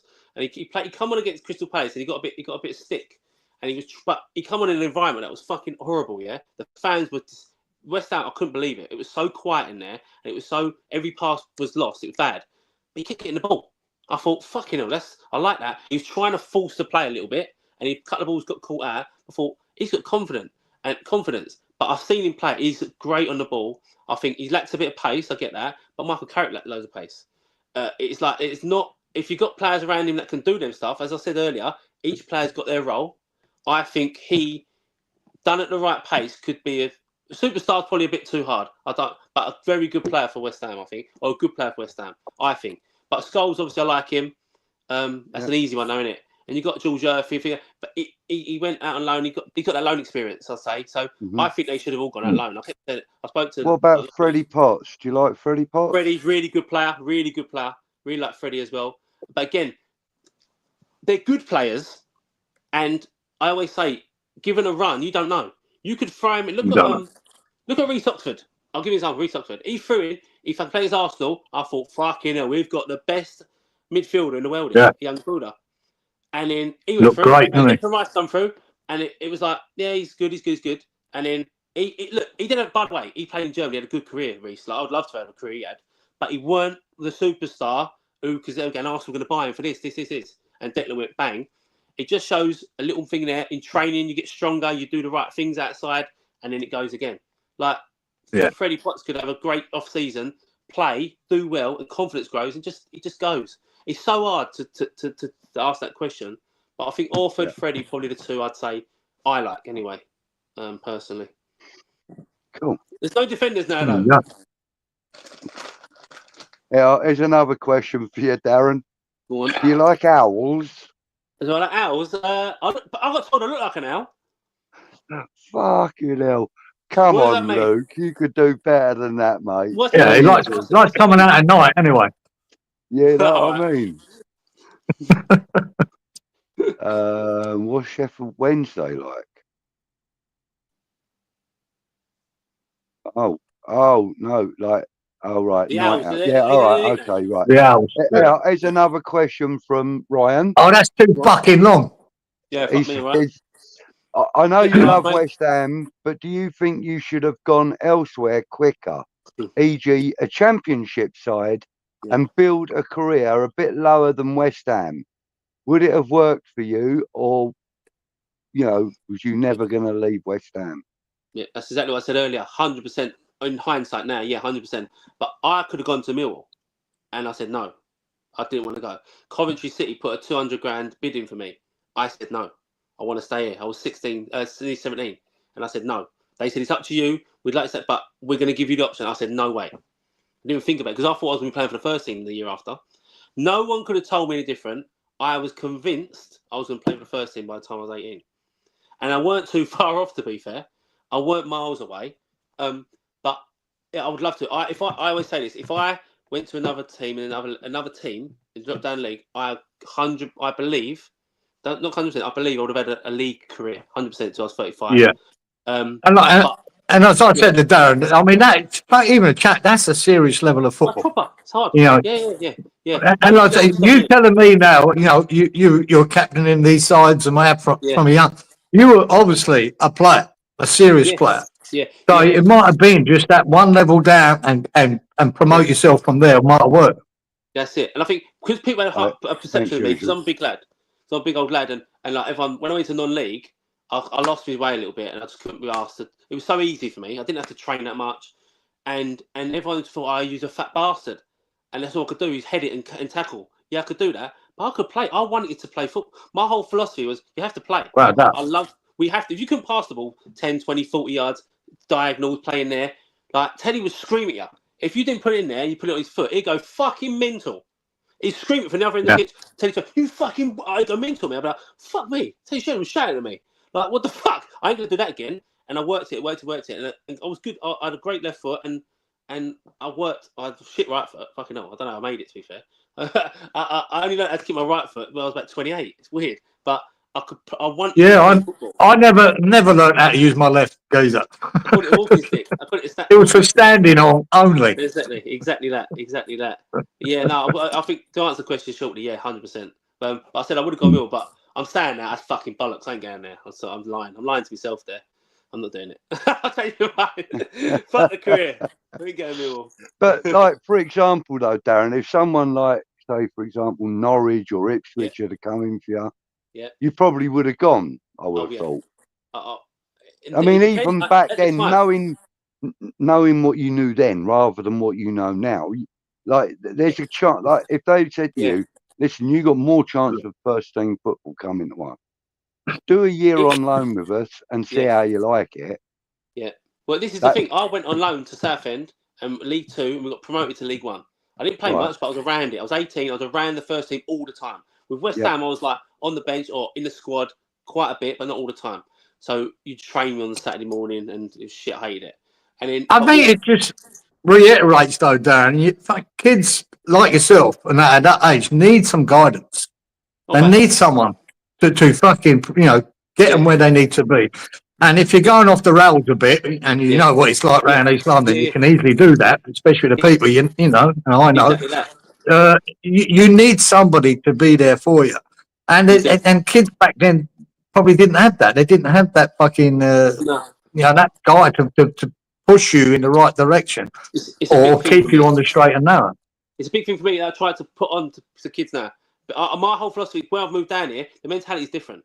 Like they like football, but they don't love it, and I try and put that onto people. But my whole thing is I've put to clubs. I've put to West Ham. I've put to other clubs. I can't name them all because there's hundreds, I said, look, this is my experience. This is what's happened. I was in the academy from 10. I told them up to 22, made a pro, lost my way, ended up with rehab. All this shit happened in my life. Deaths, mad stuff, done some crazy stuff. I'm even talking to you, I don't know. All this mad stuff and good stuff as well. But the mad stuff helped me now. So now I give back and I do this, do that. This is a story that age group in particular, from 16 to 21, I should be talking to kids, because there's no one, and I say this now, there's no one else. There's kids that go, everyone goes, Trent Alexander-Arnold started one up. I said, what does he know about not making it? He doesn't know. With all due respect, he doesn't know about the struggle side. I worked hard to become a player. Yeah, he did. And it's important that kids know that as well, you know. Yeah, exactly that. If they go into this thinking, I'm going to be the next, Mo Salah or whatever, they're going to be bloody well coming down to earth with a massive bump, aren't they? A lot of kids. Yeah. I mean, my son, right, never ever showed an interest in football after 4 years old. Never showed an interest, right? Mm-hmm. But he would climb into my car and unscrew things, and he showed an interest with doing stuff with his hands and whatever. Yeah. My daughter, on the other hand, who's 2 years older, she was quite handy with the football at her feet. Right. You know, I used to kind of like concentrate on her a little bit and like coach her. She's my daughter. I'm allowed to do that, you know. Yeah. And then it got to a point where I was thinking, you know, I'm kind of at the limit of what I actually can teach her. Now Right. all I'm doing is saying I would have done it this way, or Yes. you know what I mean? It's Yeah. kind of got to the end of my ability as a coach, Yeah. if you like. Yeah. And I put her in for a local team, which called Crawley Wasps, Right. and I completely ruined her. Yeah. Completely ruined her. Yeah. I mean, she was quite good with a ball at her feet. Yeah. But because she wasn't great, I mean, and she don't get me wrong, she was an athletic built girl. Yeah. But because she wasn't great at squats and this sort of, they Yeah. didn't even want to see her with a football at her feet. Yeah. Yeah. You This know? this is the problem I have. Yeah. So coaches and people, they say, right, you're not good with your, like, for example, you're not good with your right foot. Okay, but what happens is they just concentrate on that. I would rather also double down on my left because I can get myself out of situations with that. That's my mentality. Okay, you've got to work on that, but don't neglect that. And this is what I do. The main thing for me with kids is get communication skills and then give them confidence. They turn up. I've done an off-season thing last year. First one, I've done a big one. I had 12 lads from 14 to 18, and I've done it proper old school with my twist on it. So it was like, turn up, you shake hands. If you don't shake hands, you're all running. Okay, you'll put them all in the WhatsApp group. Obviously, it's not old school, but put them in the WhatsApp group. You talk to each other. I'll put timed runs in there, just 10 meters, 20 meters, and then they all see their scores. I'm going to beat you. Then they started talking. I was like, fucking hell, we didn't talk for 2 days. Now he's speaking to me. He's turned up. He's getting him in the headlock now. I was like, oh, their confidence coming out now. I had to weigh him in, but I'm just saying, I got told off. Now, but it's just these little things. It's knowing people. Like I'm quite good with people and building, and then that just comes from common. I've got no education. I'm common. I understand people better than some doctor would or something like that. Just I've been around lots of types of people and colours and the creeds thing and is, people. though, Whatever. Darren, like you've been a professional footballer, And that, does help. which is something that hundreds of people that are watching now. We've got 446 people watching right now. Yes. Every single one of us, including myself and Kieran, would all love to have been in that position. Mate. I got on the Upton Park pitch, geezer. I jumped over after the game had finished and kicked the plastic bottle into the goal. That's as good as it got for me. No, I see you missed. Fucking liar. But, I might have done, geezer. I used my right foot. I was all right. Yeah, every single one of us would love to have worn this. I would have, fight your arm off for it. You did, right? Yeah. So, you know, the fact that you've done that, you're down to earth, Darren. We've heard that. You've told us about some of your struggles. You've told us about some of your high points and stuff tonight. I'm not wrapping up, by the way. I'm going to leave that to you when you're ready to wrap up. But what I'm saying is that you've been completely open and honest about it. So therefore, that gives you more of an angle of knowing how people can be because of all the stuff that you've experienced in your own life. You've got all of that self-experience to fall back on. Plus, look, let's not forget, as you mentioned, some of your mates have ended up either in jail or they've ended up in good business and this and that. You've got all of those experiences to draw from as well. So there's not a level of kid out there that you can't reach. No. Whether they've come from like the ghetto, if you like, or they've come from Park Lane, you can communicate with people at all of those levels, which is a gift that not many, professional people have. I mean, you look at some of the interviews that people do, and they're not equipped for them. No. They really aren't. Yeah, and I think it's funny because I've always been quite a confident talker. I don't know if you can tell, but what it is, when I went into treatment, I come out, you have to do meetings and stuff. I was doing meetings in front of like 400 people, and then I done some talks in universities, and I done a talk one. It was like 1,200 people in there. I was like, what the fuck am I doing in university? I thought something's going to go off and I'm going to get chucked out or something. What's going on? He's broke in, get him out. And I looked around and I thought, my subject was addiction, so I'd talk about that. And there was someone talking about business, this. And they're all suited to boot now. I turn up in a tracksuit, I probably had a J Kicks hat on, trying to promote it. Big up J Kicks, J_Kicks3 on Instagram. So we got that, and I just spoke normal. Every time I'm doing a talk, I told you earlier, Budgie, I'm not going to write things down to the talk, because then you'll see it's not bollocks, it's natural. I tell the truth. I've no reason to lie anyway. Everything's out there anyway. I've done this before, and I can only talk about my experience. Doesn't mean I'm right or wrong. Yeah. I'm talking about my experience. Same as you can. Yeah, same exactly, as you can. And my experience was never lost anything, I felt, until I got to 21. And then I lost, in my head, my career path, and then I lost my head. And then I didn't know what the fuck to do. And it went slippery. And then I tried to get over it. And then I had a kid, and it went like that. And then having a kid means you get to get pissed, innit? And it was about me again. And then it was like, and then it just fucking went bang. And then it went really bad where I was going to commit suicide. So it went from a professional footballer to that within in a short space of time.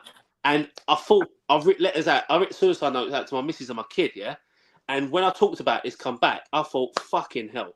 Like, obviously I've had a few struggles lately, but you know that. But how I was then was not how I am now. And I can't relate to that person. I had to go through that to come through that. Or I didn't have to, but it happened. And I tried to deal with it the best I could. I couldn't. I didn't have the tools, mate. The tools for me was go out, forget about life, go get pissed, just go geezers, just forget what's going on. Because I didn't want to, I just kept feeling, and the thing was, it always went back to football. Do you know that? When I was in treatment, I did not stop talking about football. I resented Mark Noble. He was one of my mates. And the only reason I resented him is, not him personally, the fact that he was what I wanted to be, the poster boy. He was there where you wanted to be, yeah.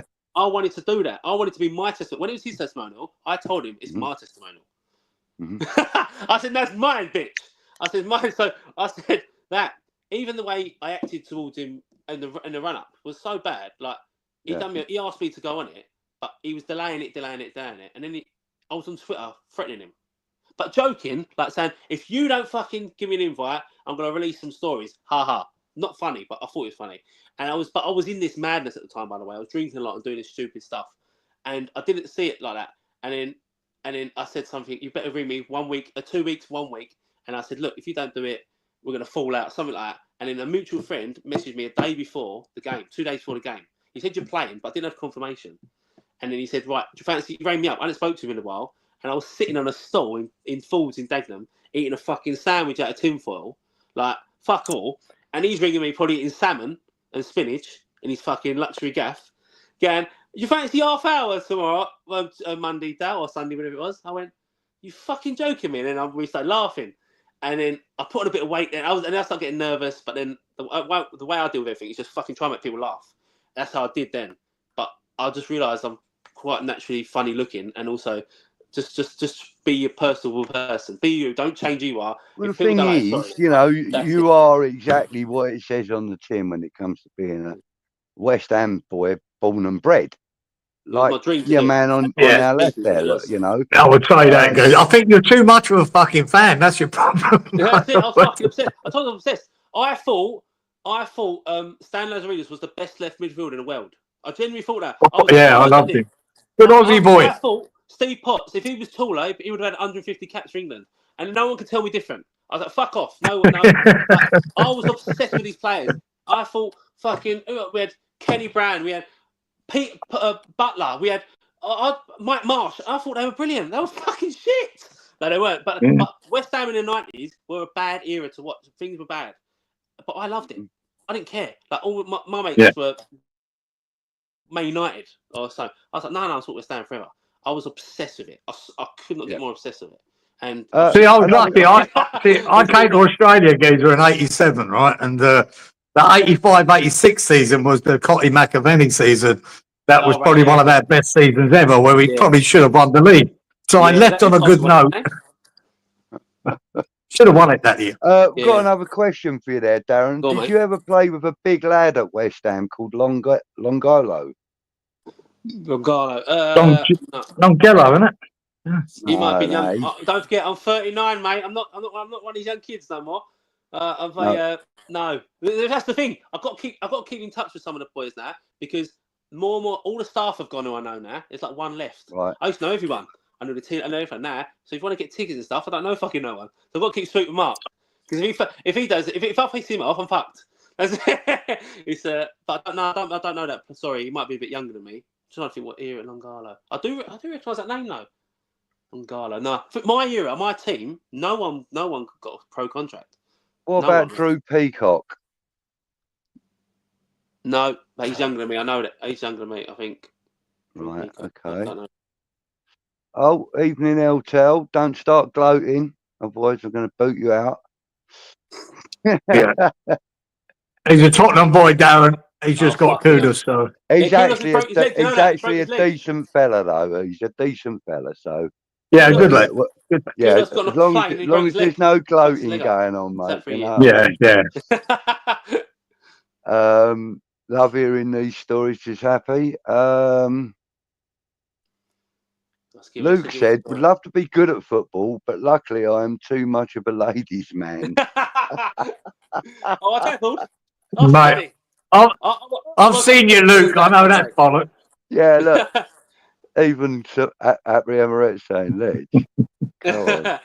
So I say when he said about ladies man, I wasn't a ladies man. I just fucking 200 miles per hour. But when I woke up one day in Teddy's fucking gaff, looking around, going, "Fucking hell! Like, how's this happened?" I was 18. I was like, "Oh my god, it's unbelievable!" And then I thought, Darren, as a kid, was you always hyper? "Oh, 100 miles per hour." I couldn't like how I've sat here for the whole time. I don't know. I've done it. No, because I've got a nephew, mate. You remind me so much of him. He's about fucking your age now. But he was even from 3 years of age. He's hyper as fuck, and I get that impression from you. Like you're fucking like you're full of it. Oh, full of life. Yeah, I can't sit still, mate. I struggle, but my brain's always But before my brain, I do it because my brain was fucked. It was fucked. I didn't have a brain, so I just thought. I'm sorry. You remind me of my nephew so much. Guess who I bumped into at Specsavers today? Everyone. Fucking right. Apparently, Reece Burke's on his way to Charlton. Is he? My word.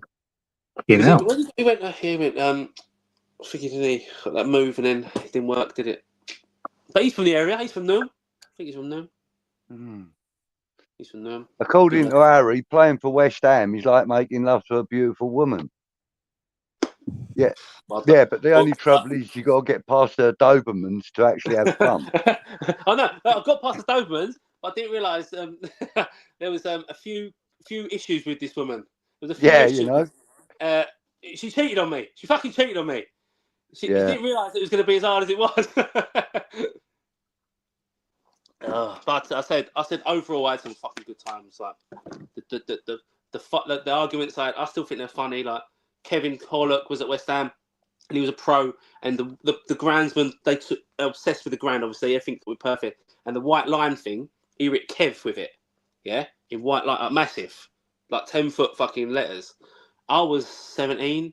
I thought I'd be funny, so I writ Daz next to him. But as I'm writing it, they're fucking walking over all the staff, and I just run off. I don't know I was running. I just run off, and I run it. I'm in the training ground, and where Chapel Leaf was, I've got the trains running around there. I just stood by the fence, and I thought, what am I running for? I can't go nowhere. They fucking see me do it anyway. So I went, all right, I fucked up. That's what I did. Ah, shit. I just run off. It was like the police were coming. Frog wants to know if the Diop signing's looking likely or not. But mate, listen, Russ and Anton, they're far better at that than us. Yeah, we're not into that. Check out Diouf, not Diop. Diouf. That'll happen, guys. We just sold Kudus. That'll happen in the next 2 days, right? Well, Diouf will be signed. They needed that fucking money, that sale to get it, and now it's happened. Next 2 days is my prediction, and I know fuck all about anything. That Diouf will be signed in the next couple of days. How's that? Stan Lazaridis. He's the man. He's the man you got to sign. Stan Lazaridis, great winger. Sign him. Yeah.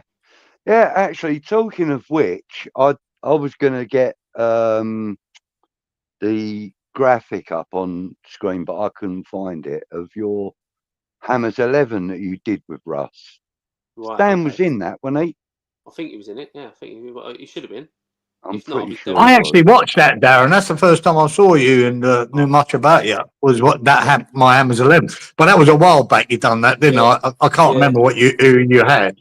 No, But yeah, I would have had. and I remember watching that interview with you and Russie, and Yeah. really interesting, man. You know, because you had an interesting tale from Yeah.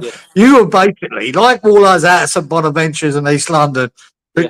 Our dream would have been to do what you did, Yeah. and you did it. Yeah. Unfortunately, it ended badly, but Yeah, you did what we'd all would have given an arm for. Well, I would give an arm when you turn up at 11, 12, and they give you a fucking kit. It's got the badge on it. I couldn't fucking get kits. I had a kit every now. I've always got West Ham top somehow, BAC windows, all that stuff. But when they give you the kit, it's got the badge on it. I thought, I've cracked it. I'm 12, and I remember having a photo in Upton Park, and I was in the middle as well. They made me catch the away. And I thought, this is fucking unbelievable.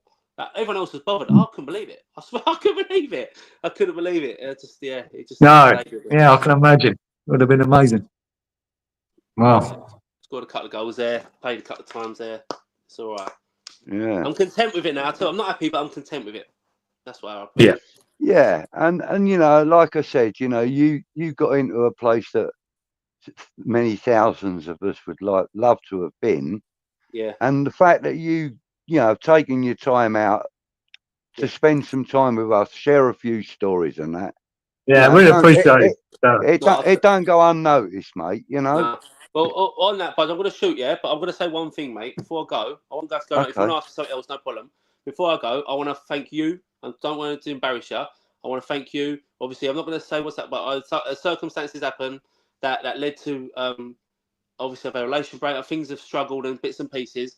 And Budge was one of the first people, if not the first person, that reached out to me. So I want to thank him so everyone can say, well done, Budge, you're the best man in the world. But genuinely, from the bottom of my heart, it means a lot because I was struggling. It just, at that moment, it was the perfect timing. So thank you very much, mate. I just wanted to say that. No problem, bro. Yeah, I appreciate it, mate. I appreciate it. No problem. I've enjoyed it. I want to come back on and talk about sharks. I've got to talk. I'm going to get some. I'm going to research it, and I'm going to. Yeah, do some research, Geezer. I'm going to come back with shark head, just a shark head. Yeah. We don't mind. We don't mind the occasional crocodile or alligator attack as well. Yeah. I'll tell you. I'll mix it up. Yeah. Oh, I can give you another stat, Geezer. Go on then. Since 1975, we've had 44 deaths from crocodiles. How's that? Oh, mate, I'm going to come up with some fucking class ones as you watch. But yeah. Yeah, we've actually started a shark community here. Everyone's interested in sharks. I was going to say something really stupid. I'll get chucked off. I can't say that. But no. Buzz, you all right if I shoot? We all right? We good? Or do you want to ask? Absolutely, mate. No, I'm really grateful for the time you spent with us. Thanks, Darren.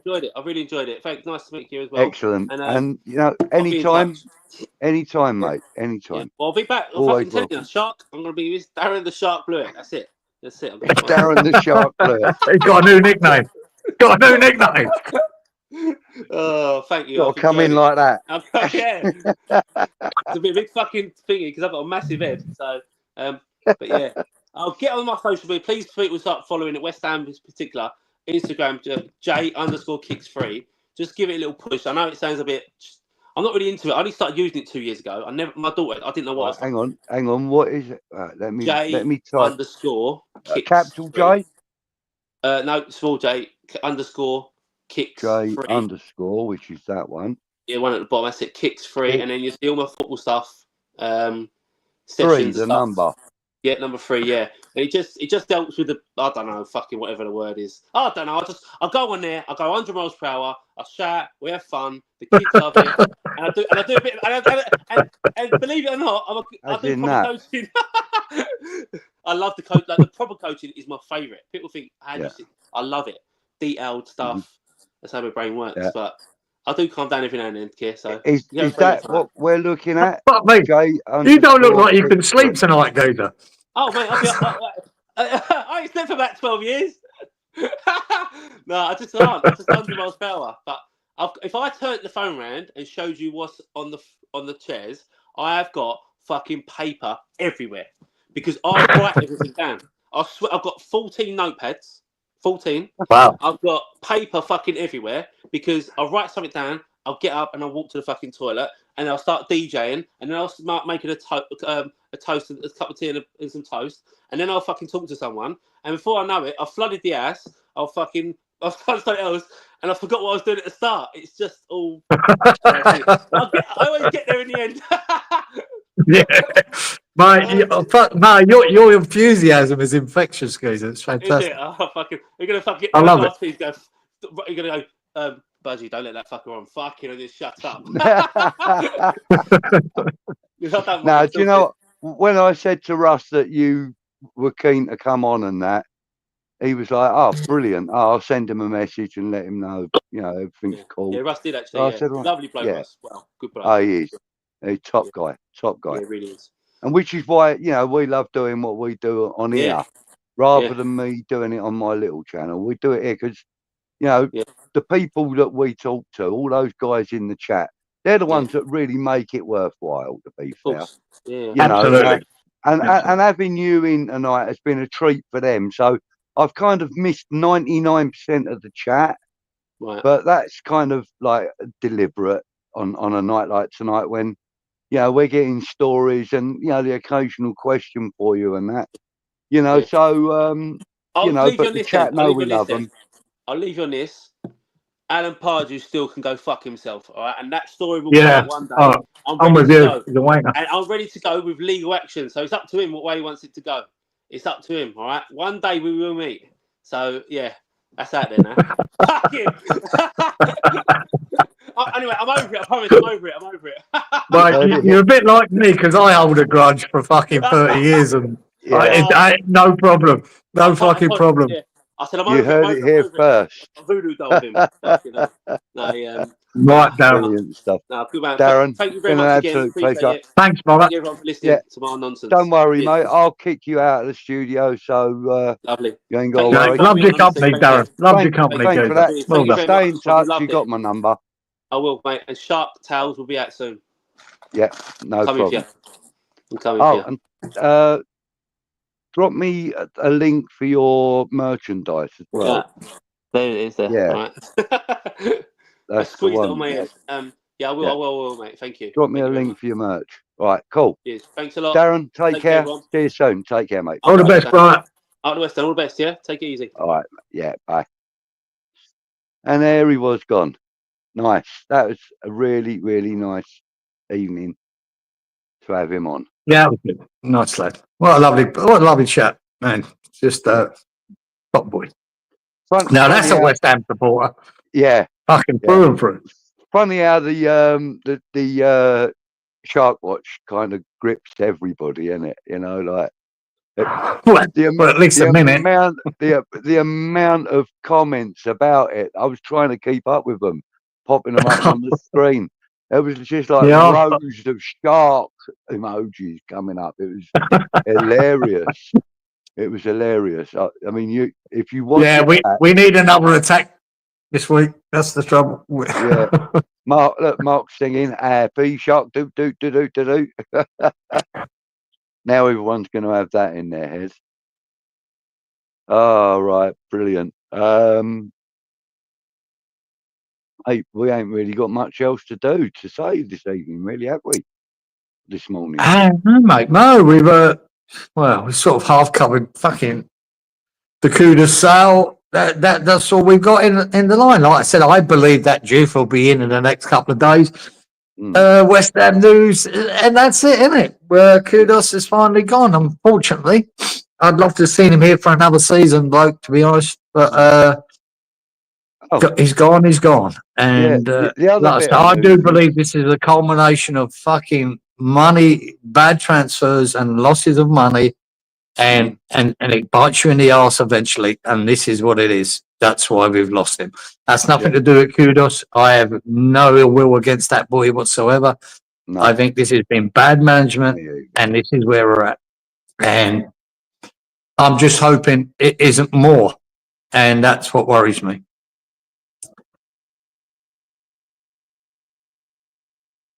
Yeah, I agree.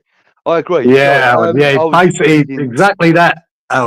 Exactly that, mate. It's it reminds me a lot of geezers I've knocked around with, and so much of my nephew geezer. My nephew was in that much fucking trouble, right, back in London.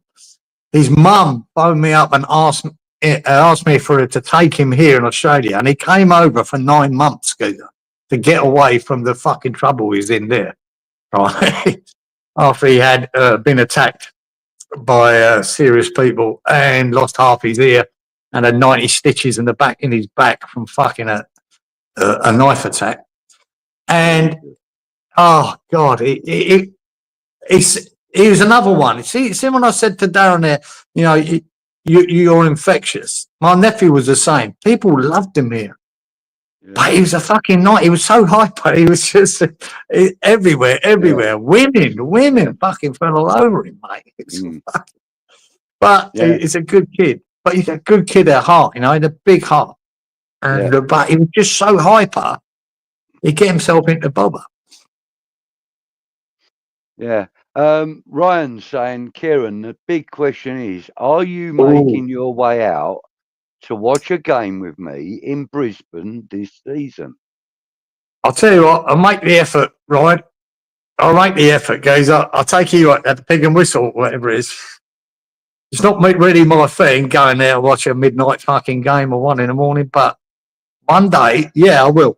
I'm sure we'll tee it up, Ryan. We'll tee it up what game's worth going to. Yeah. We might just win. See how bad it is. I mean, you and Cieran Jr. make an evening of it, you know? We will. We were going to do it last year, but it just didn't happen because I couldn't be fucked because we were so shit.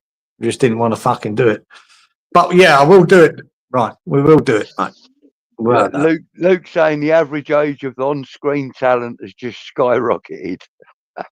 Now that we got rid of Darren, he's gone. Happy saying trust him. Talent doing a lot of heavy lifting. There you go. See. Yeah, Rich, absolutely. Good evening to you, mate, by the way. And anyone else that's joined since I last actually mentioned anyone's names. Right, well, there you go. Look, Ryan's saying let's make a night of it. We'll do, right. We'll do. Yeah. I'm getting old, Ryan. I like to be in bed by 9 o'clock. Even though I watched the State of Origin last night, for anyone, obviously most of you won't know what that is, but it's Queensland versus New South Wales, right? There's 3 games, right? And it was 1-1 in rugby league. Rugby league. And it's a big thing here in Australia, a massive, massive thing. And last night, Queensland played New South Wales in the decider down in Sydney Olympic Park, down there. And Queensland won.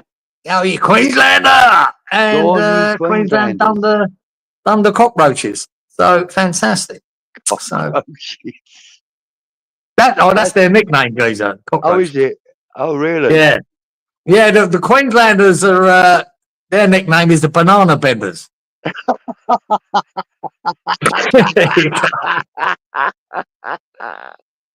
Oh, my God. There you go. But, yeah, the Maroons, they call them the Maroons, mate. Not Maroon, they call them the Maroons. Had a win. Fantastic. Nice. Queenslander for the Brits, it's like if Northern players played for Southern players, every Yeah. If you were born in fucking Queensland, right, don't matter what club you play for around the country, they put this series on every year, right? It's massive, and you get selected to play for Queensland in this tournament. It's a 3-game tournament, right? And it's huge in Australia. It's almost like county football or county rugby then. But it's called State of Origin, geezer, because you get selected from where you've come from. So you could play for a Queensland team, but if you come from New South Wales, you're in their camp for these 3 games. Got ya. And if your Queenslander playing down there, you get selected and you play against maybe your teammates. Doesn't matter. But the difference is now it's a little bit too over. Police. What? Oh. No, okay. Sean knows quite a bit about it, actually. He's given me some insight into it. He obviously has watched it before. But in the 80s, guys, when I first started watching it, I could not believe what I was watching. The referee would blow the whistle to start the game, and there'd be a fight within about 30 seconds. It was fucking mental, brutal. Now you're not allowed to do all that anymore. You're not allowed to throw punches. Back then, they'd fight each other and just go back. There was no one sent off or done anything. There'd be a penalty given, you get the ball. But that was it. But now it's a little bit tamer. It's not what it was, but Yeah. there was no fights. There one little scuffle, there was nothing. But they're not allowed. If they throw a punch, they get sent to the sin bin and all that now. But back then, they could kick the shit out of each other. Actually, players would line each other up. It was a bit like ice hockey. You know when a geezer lines him up before the game even starts? And as soon as they got near each other, they'd just start fighting. It was brilliant. Yeah. If you look up on YouTube, 1980s, like mid 80s State of Origin, you wouldn't believe it. It was just a fight. It was mental. People taking each other's heads off. Fucking great fun. Basically, Helen, what you've missed is we had an hour and a half or more with Darren Blewitt, an ex-player, telling us a few stories from his time with the club and stuff. So it's worth going back and having a look because there's some quite funny stuff and some very serious stuff in there. So yeah, it's really well worth watching. Top boy. Yeah, he is. He's a lovely guy. What I would say on that is that I think we'll call it a night, Kieran. Hour and 50, not too bad. We still got 443 people viewing. Thank you for sticking with us. Really appreciate that. Sorry I couldn't get all the comments out, chatters. I know there's so many more people in the chat than I actually shouted out, but unfortunately, when you've got someone like Darren on, your attention kind of drifts a little. So my apologies for that, guys. Steve, one of the guys I didn't give a shout out to, says thanks, chaps. Thank you, Steve. Stevie. And Sean, of course, nice one. Thank you. It's been really nice to have him on, and we will have him on again to, have another chat. Kieran, till next week. Are you good for next week? Didn't you? Oh, no. Actually, no. Next week, guys and girls, I won't be here. So there probably won't be an old school next week. Unless Anton wants to jump in and take over. Anton or Russ, one of the two. Could ask him. Yeah. If not, it'll be 2 weeks, it'll be 2 weeks otherwise. So, yeah, I'm off next week. I have a new arrival. That sounds weird, doesn't it? Yeah.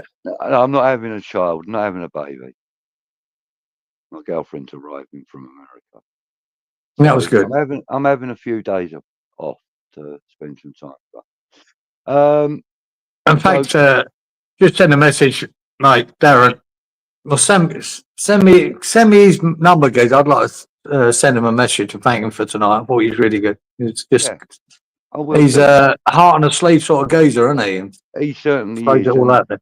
Yeah, he'd be happy for me to give you his number. I know he will. So yeah, I shall do that. I'll pass his number on to you, mate. Lovely. That'd be good. In the chat, unfortunately. And hopefully, I can sort out this fucking phone next week that I can actually hear. Yeah. Couldn't hear a thing out there. Oh, I'll get some. Can you get them fucking things you stick in your ear gear that just links to your phone and I can hear everything? Look, what you mean these? Yeah.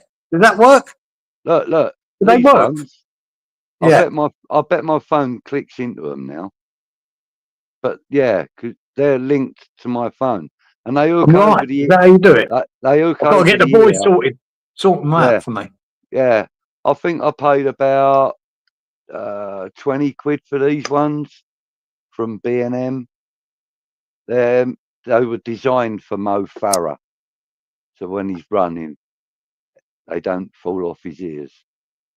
There you Same go. here, because I don't like, I've got such a small hole.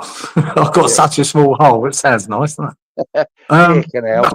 But Ear when canal. you get them things you stick in your ear, they always fall out. Yeah, I mean, even when I was at work with earplugs and that, they'd fall out. It's just the aperture is that small. It's just not good.